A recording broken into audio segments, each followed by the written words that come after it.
Brother and sister, apa kabar? Kita ketemu lagi ya, masih di Alkitab sebagai alat pengajaran. Kita ada 3 ya kan. Kita memiliki pengajaran yang benar, cara beribadah yang benar, dan cara hidup yang benar. Dan kita masih membahas hukum yang terutama, yang ada 2, yaitu kasihilah Tuhan Allahmu dengan segenap hatimu, jiwamu, dan akal budimu, dan kasihilah sesamamu seperti engkau mengasihi dirimu sendiri. Kita sudah mulai merambat ke cara beribadah yang benar, dan kita kali ini akan coba membahas satu isu yang dipergunakan oleh si iblis untuk memanipulasi para pekerja di ladang Tuhan, yaitu perpuluhan. Ada beberapa hal yang saya ingin sampaikan sebagai dasar pemikiran dahulu. Jadi brother and sister, kenapa saya kemukakan bahwa orang pengikut Tuhan Yesus Kristus yang sudah memahami, kemudian berupaya untuk mengaplikasinya dalam hidupnya, dalam hidup kita. Hukum yang terutama, bagian yang pertama, yaitu kasihilah Tuhan Allahmu dengan segenap hatimu, jiwamu, dan akal budimu. Dan bagian yang kedua, kasihilah sesamamu seperti engkau mengasihi dirimu sendiri. Maka, jika kita sudah sampai kepada pemahaman dan sedang dalam rangka upaya untuk mengaplikasinya dalam kehidupan kita, maka kita tidak akan pernah ikut-ikutan dan terlibat dalam percakapan mengenai perpuluhan. Jadi penting gak sih kita memberikan perpuluhan? Itu nanti kita bahas. Ini pasti akan panjang, jadi akan kita bagi menjadi 2 atau 3 bagian supaya setelah melihat konten ini dan membaca di dalam firman Tuhan Alkitab, ayat-ayat yang saya berikan dan ulasan yang saya berikan, maka cara pandang kita terhadap perpuluhan dan seluruh hal yang melingkupi kehidupan kita, pemberian-pemberian Tuhan kepada kita dan pemberian kita kepada anggota jemaat satu tubuh dalam Kristus, itu akan jauh berbeda. Orang Kristen satu tidak tahu tentang hukum yang terutama.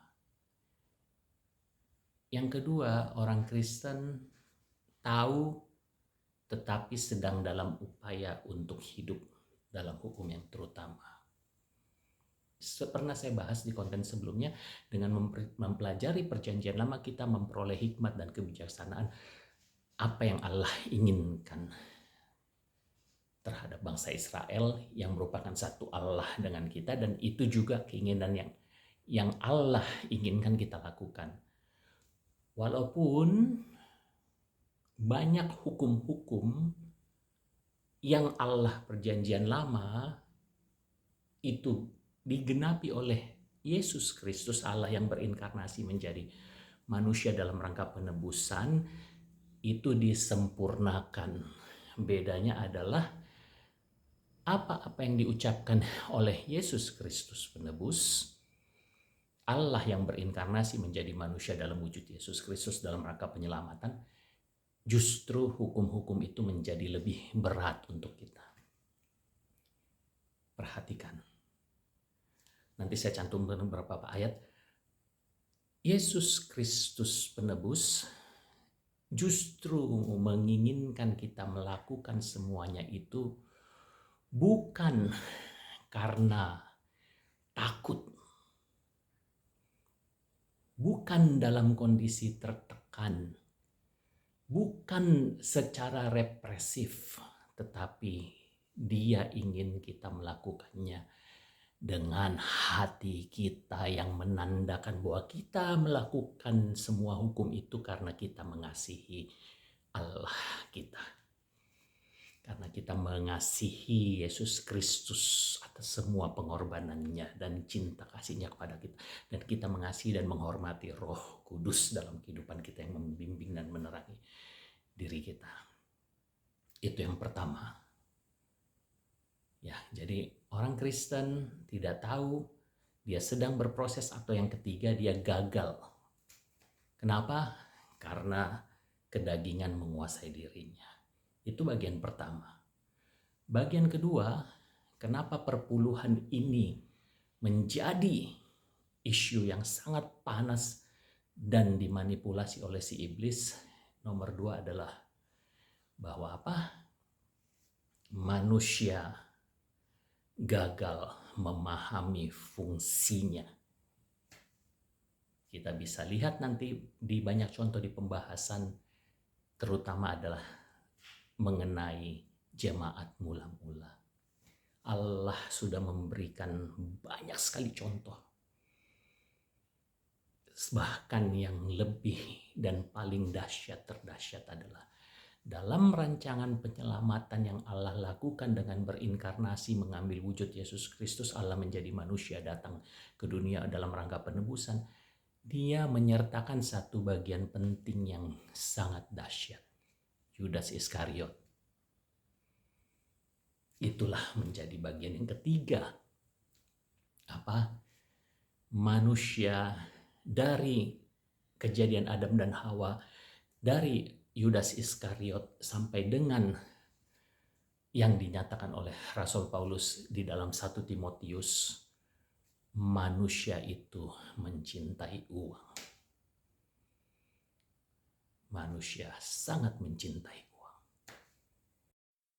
Brother and sister, seperti saya pernah sampaikan, kalau saya tidak bacakan, saya cantumkan di screen ya ayatnya.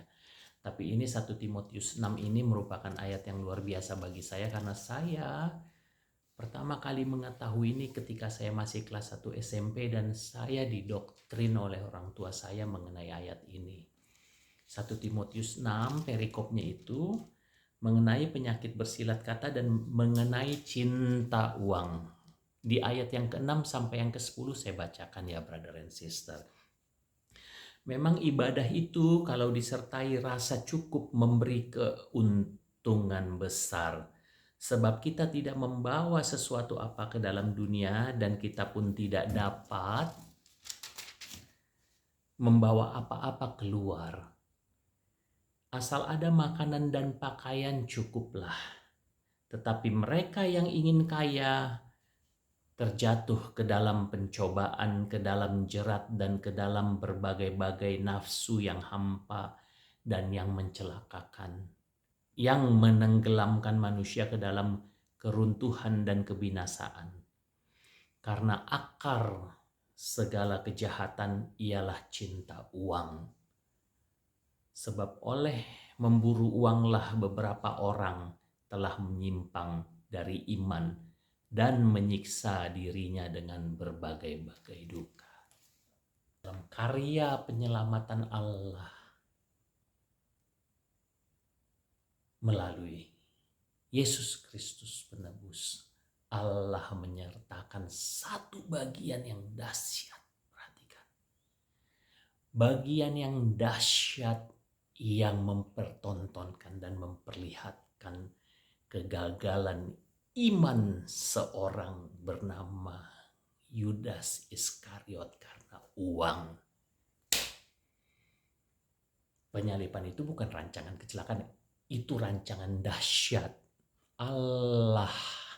Kesempurnaan rancangan Allah menyertakan satu bagian teguran iman seorang murid Tuhan Yesus jatuh imannya, hancur imannya karena uang.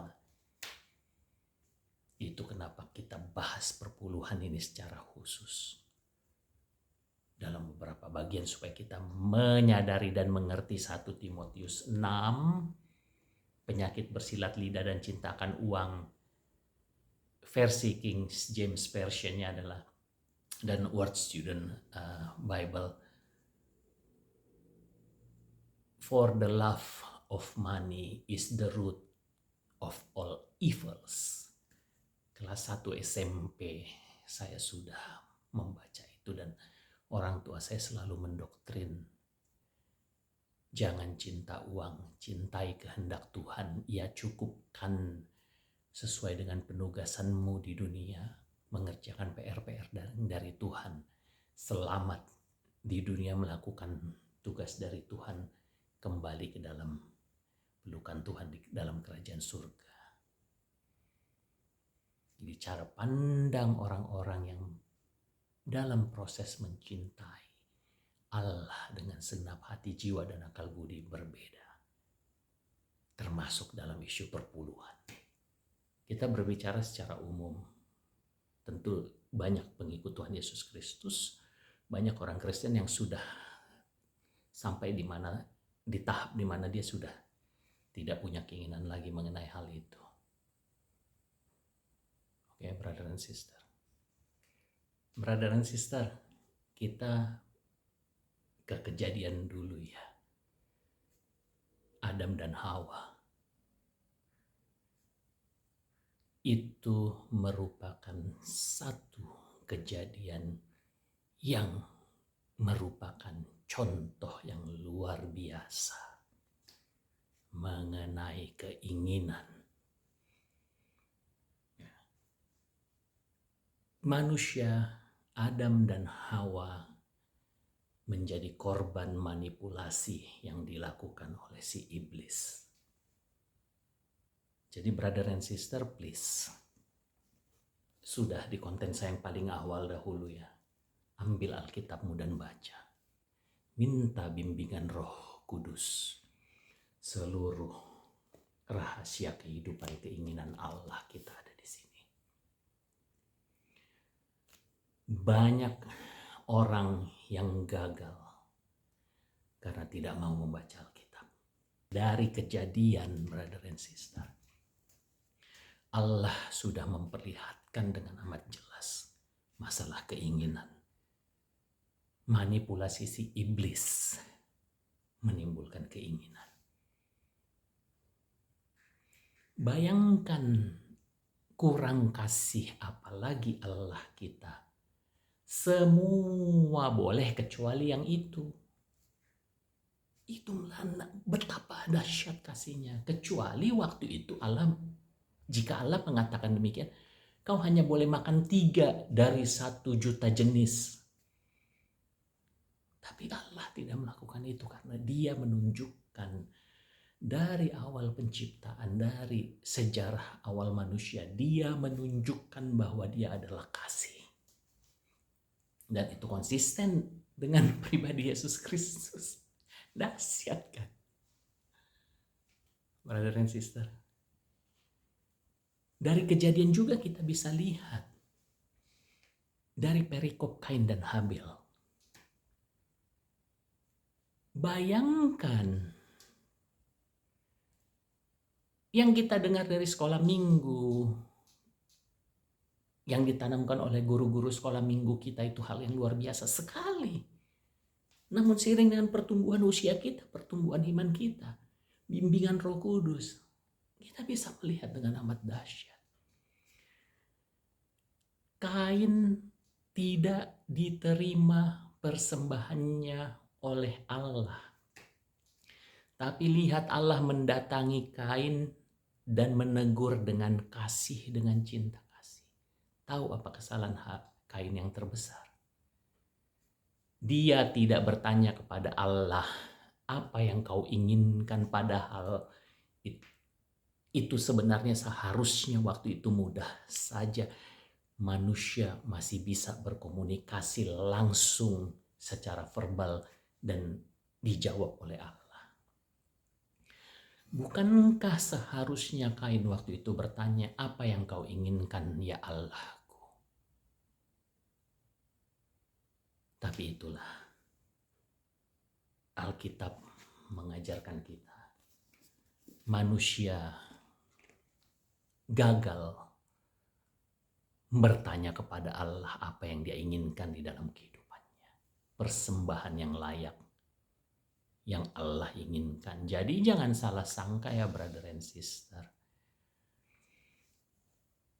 Persembahan yang Allah inginkan, ya, nggak penting banget buat Allah apa yang bisa kita beri untuk memperluas kerajaan-Mu. Untuk brother and sister, wake up, bangun. Alam semesta ini punya Allah. Dan kita hidup hanya karena belas kasih-Nya. Jadi mari kita mulai bertanya, apa yang Kau inginkan ya Allah? Terlebih setelah Engkau datang ke dunia menyelamatkan diriku dari semua dosa-dosa itu. Dan mati di kayu salib, Engkau merendahkan dirimu yang serendah-rendahnya, menghisap semua dosa manusia, memusnahkannya, membayar lunas. Apa yang Kau inginkan ya Yesus Kristus penebus? Dan setelah Yesus Kristus mengirimkan Roh Kudus, mengapa kita tidak bertanya apa yang Kau inginkan ya Roh Kudus? Jauh kan dari isu perpuluhan. Kita bahas nanti. Apakah kita memberi perpuluhan apa tidak. Tapi kita benarin dulu cara berpikir kita. Cara berpikir apa? Cara berpikir mengasihi Tuhan Allah kita dengan segenap hati, jiwa, dan akal budi kita. Ya brother and sister. Nanti lanjut ya. Please brother and sister, kalau punya saudara, rekan atau apapun, siapapun juga, terutama saudara seiman satu tubuh dalam Kristus, share ya. Supaya setelah melihat konten-konten ini, terutama isu-isu khusus seperti perpuluhan, lahir baru, nanti kita sudah melangkah ke depan, jadi nggak lagi terikat dengan isu-isu itu yang beredar dimanapun, terutama di media sosial. Kita sudah memiliki pemahaman yang benar. Filosofinya dulu, filosofi. Itu dulu brother and sister, nanti kita